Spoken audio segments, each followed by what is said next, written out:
Box, A-firm, this is a genuine puncture. Did George Russell really get a puncture at the Sakhir Grand Prix? This is a thought that's been on my mind for the past 3 weeks, as the more I thought about it, the weirder the entire situation seemed.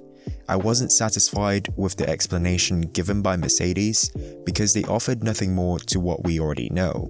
I'm sure I'm not alone in this, which is why I'm going to try and present some data, references, as well as some radio conversations so that you can form your own conclusions on this matter.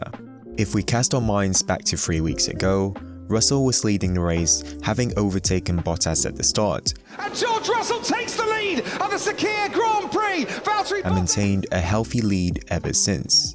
It wasn't until the safety car, which got triggered by Aiken's front wing lying on the racing line, did Mercedes' fortunes really start to take a nosedive.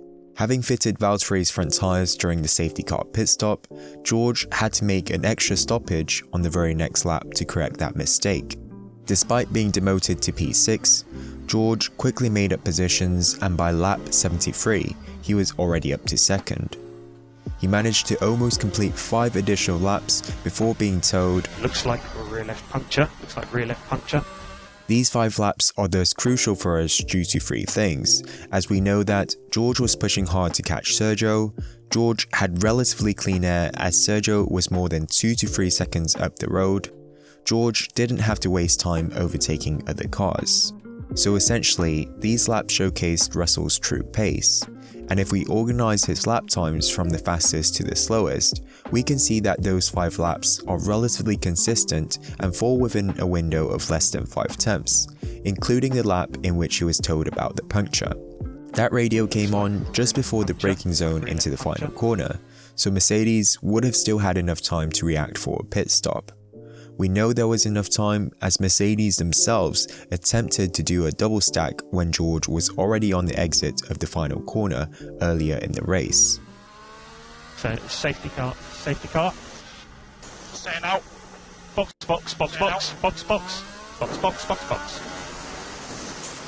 Although that message to box was under virtual safety car speed, the amount of time it takes from there to the pit box was still 4 to 5 seconds less than boxing George at the final corner under racing speed.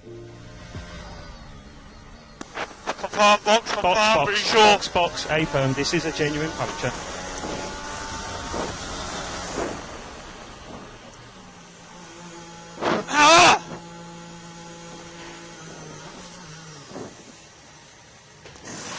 Despite how short the Bahrain Outer layout is, it's still over 3.5 kilometers in length, so doing an extra lap is a great deal for us to take, considering that George could have gotten a sudden tyre blowout at any point of the track. With the high-speed nature of Bahrain Outer and the fact that the slow puncture was on one of the rear tyres, we could have seen a race-ending incident similar to this. But you can feel that something breaks at the rear there, and Verstappen absolutely no chance whatsoever. But instead, George completed the entire 3.5 kilometer tour without suffering from any troubles at face value. We never saw any dramatic tyre explosions or major drop-off in speed, which is why we need to dissect the sector times as they provide a little bit more insight on the performance of George's car. Since George pitted at the end of lap 78, we will only take the first 2 sectors into consideration. Russell's first sector was a tenth slower than his best from these 5 laps. His second sector time was less than 3 tenths off his best from lap 75. So the losses from the first 2 sectors would only amount to roughly 4 tenths compared to his theoretical best. I would argue that 4 tenths of a second is simply too small of a difference to conclusively say that it was all down to the slow puncture, as things like driver errors, wind direction changes, as well as different energy deployment modes could all easily contribute to that difference. But what couldn't explain those 4 tenths is George's uncertainty to box. A driver of George's caliber would immediately sense minute differences in the handling of the car, but the fact is, he was still insured despite spending an entire extra lap with that deteriorating tyre. Box, A-firm, this is a genuine puncture. Having suffered all that, George was still out there in the hunt for the win. He'd managed to get himself up into second place and was hounding down the Racing Point and had a chance to overhaul it before the end of the race. But at that point, we noticed that he'd picked up a puncture on his rear tyre. It was a slow puncture, thankfully, and not one that destroyed the tyre and then the car, as you've seen so often in the past when these tyres let go.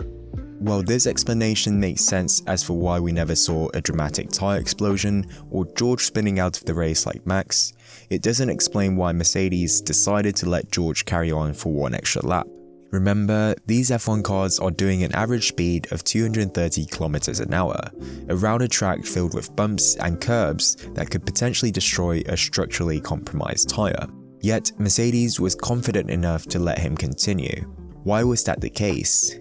This is the one curiosity I have, and I guess always will have, as even if we see the tyre data from Mercedes, that still wouldn't explain their decision not to box George immediately. Was this decision just a fortunate mistake that Mercedes somehow got away with, or do they know something that we don't? Either way, it was very un-Mercedes-like for sure.